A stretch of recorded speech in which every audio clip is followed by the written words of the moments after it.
Y'all, I'm actually about to lose it. You know how I use OBS and a mic to record my audio and I'm constantly fighting for my life trying to get it to not sound like I'm recording on a toaster instead? Well, I was complaining about it with my roommates earlier and one of them was like, "Oh, try using the voice memo app. It's surprisingly good." So I did. And she's right. So excuse me while I go sue OBS for wasting my time. For real though, hi, it's been a while. Like I said in my last community post, the reason for my lack of videos lately is the fact that I've been focusing more on schoolwork and also have just been kind of demotivated by the fact that most of my videos don't perform as well as I'd like. Of course, I know these things take time and I can't expect crazy results so early on, but unfortunately, simply having that knowledge isn't enough to avoid burnout, especially since I've been striving towards the monetization goal that I'm still nowhere near close to reaching. I don't know, I'll just be really frustrated if the requirements do that yearly reset before I can even monetize my videos. But that's enough complaining for now, emphasis on for now. As anyone who's been around my channel for a while now will know, I've been designing Genshin keychains to sell online someday. In fact, I already have all the physical products on hand thanks to Vograce. This is not a sponsorship, by the way, but maybe one day. The question of when I'll start selling is a lot harder to answer than I'd like it to be, though, because turns out I jumped the gun by a country mile and there's still some things I need to figure out before I can legally sell anything as an international student, but that's a can of worms we can open another day. Anyways, we don't have to worry about all that in regards to this Navia design though, because I'll actually be giving them out for free at WonderCon where I'll be cosplaying Navia herself. So if you're attending on March 31st, aka literally tomorrow because this is a very last minute video, maybe we'll run into each other. Speaking of cosplay, you know, like it's the whole point of this video, it's always been one of my more casual hobbies. Technically, I've been doing it since primary school, what with World Book Day events and such, but I didn't start thinking of it as cosplay until around 2019 when I did closet cosplays of the Lalenskurz boys. I distinctly remember wandering the mall for over an hour one time just trying to find a scarf that looked enough like David's. And then there was Halloween of 2020 when I did a gender-bent Shuichi cosplay with a dress that, as cute as it was too tight, too expensive, and didn't even last very long before one of the straps broke. And only God knows what happened to the hats. I think I left it at the apartment my family had at the time and then it got given away when we ended the lease and moved out. I don't know. Now, those improvised cosplays were lots of fun, but I still wanted to try doing a quote-unquote proper cosplay. You know, one that fully matches the character. And the first instance of that was with Hu Tao. Fun fact about me, I love changing up the color of my braids every now and then, which is a very lighthearted point of contention between me and my mom. So late 2021, I chose reddish tips for my hair and later on realized that it kind of looks like Hu Tao's hair color, which in turn made me decide to cosplay her for Halloween that year. Which in turn times 2 brings us to the first thing I wish I knew about cosplay beforehand. If you want your cosplay by a certain time, order it in advance. I bought the cosplay off Woes, sorry if I'm saying that wrong, and I can't remember what exactly the page said back when I read up on the cosplay's info, but I swear there was something there that made me think there was at least a chance of it arriving on time even though I ordered it on October 9th. As you can imagine, it did not arrive on time. It arrived in January the next year. So my backup plan for the Halloween party was to just dress real nice, and when anyone asked what I was supposed to be, I just said I was an angel since I was wearing a white dress. As bummed as I was that the cosplay didn't arrive on time, I was still glad it arrived at all because at that point I was getting a bit worried. I tried it on as soon as I could and well, most of it fit. Yet another thing I wish I knew beforehand. If you're buying your cosplay from an Asian vendor, you're gonna need to size it up once or twice. Also, be sure to actually look at the sizing charts provided instead of just assuming it'd be fine. See, I have a pretty average body type, a few flabs here and there and a fairly large chest, so usually I wear medium and large size clothes. I bought the cosplay in large, again assuming it'd be fine, but surprise, surprise, the jacket was so tight that I straight up could not do the top buttons and I had to get my friend to help me take it off afterwards. But I'm nothing if not resourceful, and luckily I had a red t-shirt that looked enough like Hu Tao's actual collar thing for me to wear underneath. Also lucky is the fact that though I had a new hairstyle at that point, half of it was still reddish, so close enough. Fun fact, this hairstyle is the one I had the most trouble convincing my mom to let me do. And so I got my friend to do a little photo shoot with me and well, voila, my Hu Tao cosplay was mostly a success. and I wore it again at my school's convention in March that same year, which was also fun, except for the fact that it was snowing super hard that day. So as much as I would have loved the convenience of wearing the cosplay from my dorm to the venue, I knew those shorts weren't gonna be of any help. So I had to go to the trouble of wearing an actual winter outfit, fighting for my life to put on the cosplay in the bathroom, and then fighting once more to get my thick jacket and pants to fit into my backpack. But hey, at least I got to meet Nagito Komaeda. My next cosplay was Yae Miko for Halloween of 2022. Of course, I learned my lesson by then and made sure to buy it 2 months ahead in XL, and luckily it arrived on time and fit really well. Does that mean it was completely smooth sailing for me? No, of course not. None of these stories are smooth sailing. Yet another thing I wish I knew beforehand. Getting acrylic nails before putting on a Genshin cosplay is the worst thing you could possibly do. That's mostly a joke, but hear me out. On the weekend of Halloween, there were 2 parties being hosted on the same night that I wanted to attend. One at the recreational center near my dorm, and another at my friend's apartment a while later. So I decided to spend the afternoon at the mall to do some shopping and get a set of sparkly pink acrylic nails for my Miko cosplay. Which was a great idea until I got back to my dorm, tried to put on the cosplay, and realized that it had certain buttons and clasps that were insanely difficult to do with those nails on. At some point, I literally texted the dorm group chat asking if any of the girls were available to help me out and got no response. Thanks, guys. So in a fit of frustration, I gave up on attending that first party. It's not like I would have missed much anyways, and decided it'd be better if I just went over to my other friend's apartment to get them to help me put the cosplay on before we all went to the second party together. In the hour or so between that decision and the time for me to actually head over, I ran into yet another obstacle because of course I did. The fake fangs I also bought for the cosplay because, Fox Lady. The fangs came with a bunch of little balls that, if I remember correctly, you have to pour into hot water so they melt into a mold for you to put at the base of the fangs and then hold them against your teeth for a minute or so to attach them. Sounds easy, right? Well, yes. It's just that the mold was weirdly unreliable and it took me so many tries to get both fangs to actually stay in place, to the point that I almost gave up on that too. But I did it, and they looked pretty good. It's just that I had to be very careful while eating unless I wanted to risk one of the fangs popping right out and nullifying all my effort. Also, walking across grassy, bumpy backyards and parking lots in heels is not for the weak, I can tell you that much. But everything was worth it because Yae Miko's VA herself saw my cosplay and she loved it. The next time I wore my Yae cosplay was for another school convention later that semester.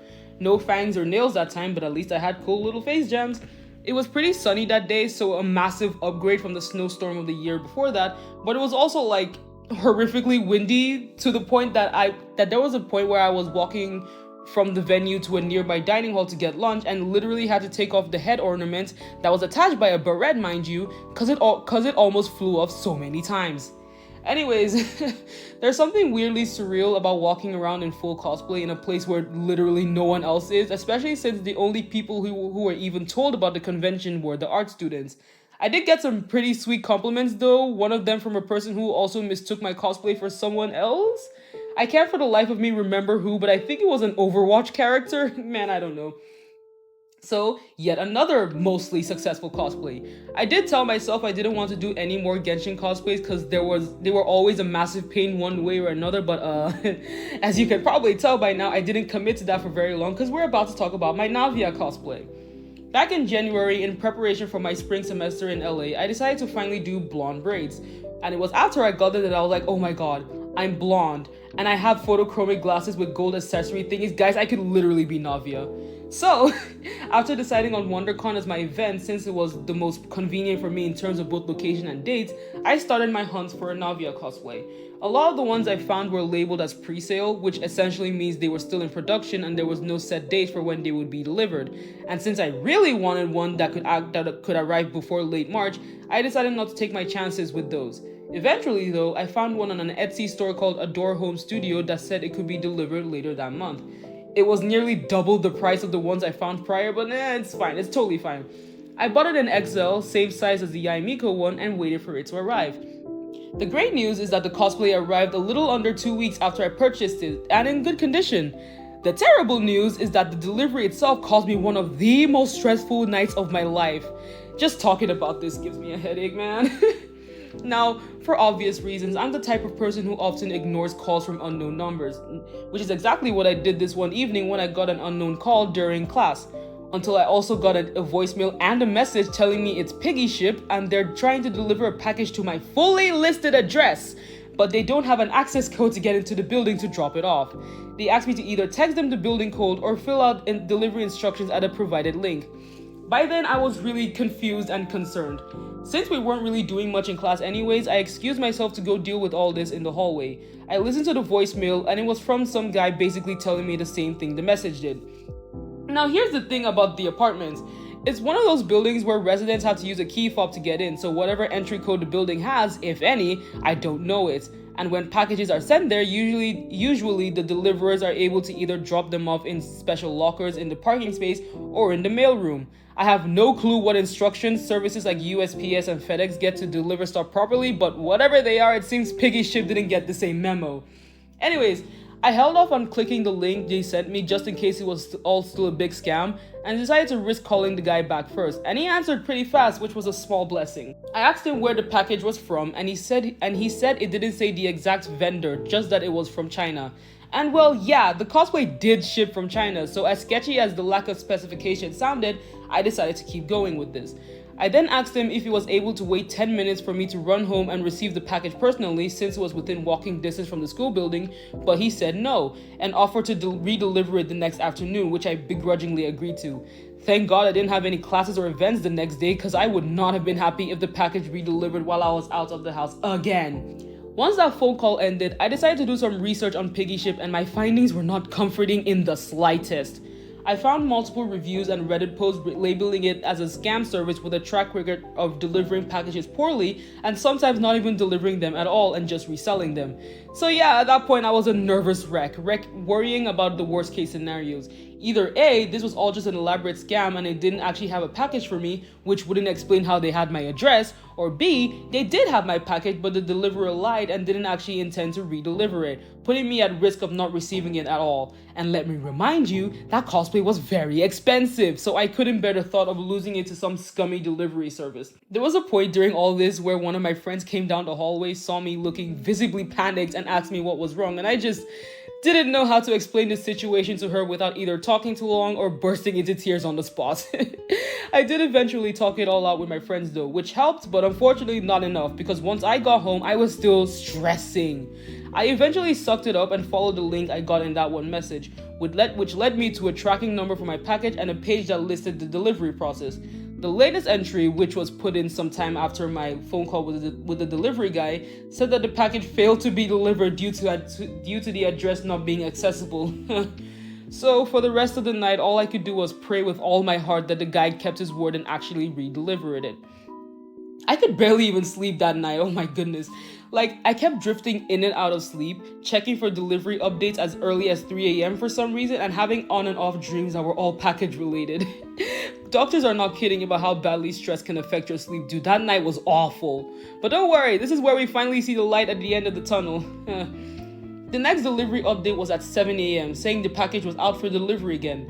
That was my first moment of relief, but only a small one, because there was still the question of what time the package would finally arrive, if it even did.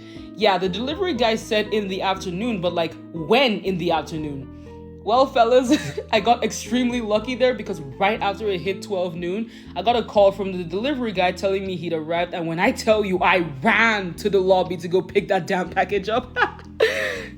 Is it normal to feel so insanely relieved that you get a little dizzy and need to lay down for a bit? Because that's what I did the moment I got back to my room and confirmed that the cosplay was fine, after jumping around my room in joy, of course. Once I'd finally relaxed, I went ahead and tried it on to make sure it fit. And well, not perfectly, but nothing a little spandex and Velcro extenders couldn't fix. It's still a happy ending, guys. For this half of the story at least, because now we move on to the subject of baby's first attempts at clickbait. Okay, I promise this next predicament is more of a mild inconvenience than an actual panic-inducing problem. It's also the last story, so stay with me here. Now, when I talked about the cosplay in the previous story, I was talking specifically about the outfit. Navia's umbrella wasn't included in that purchase, so I had the choice of either finding another vendor to buy it from or improvising by getting a simpler, cheaper umbrella. Looking back, I really wish I went with the latter, but I wanted to go all out, okay? I bought the umbrella of Woes, the same place I got the Hutao cosplay, and it arrived just a few days after the outfit did, which was highly appreciated. Even more appreciated was the fact that it was delivered by a competent service that actually knew how to use the damn package lockers, so at least I didn't have to worry about needing to receive it myself. When I picked up and checked out the umbrella, I was like, wow, this is really well made. It's kind of big though.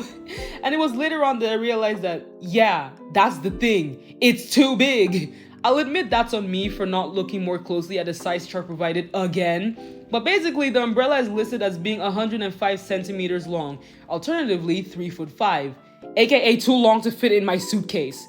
Let me remind you, I'm only in LA for 1 semester. I don't live here and I don't have any relatives who live here who could hold on to the umbrella for me. So after WonderCon, I'm gonna have to figure out what to do with it. My best options are to either A, ship it back home and just leave it there because the idea of shipping it back and forth depending on where next I decide to cosplay Navia annoys me, or B, sell it and make it someone else's problem. I don't know, dude, we'll see. That all being said, that actually wraps it up for this video. Very little chance I'll go back to consistent posting after this, but I'm glad I at least got this done, and on time. Thank you guys so much for watching till the end, and I hope you all have a wonderful Easter and a wonderful WonderCon if you're attending too. Goodbye!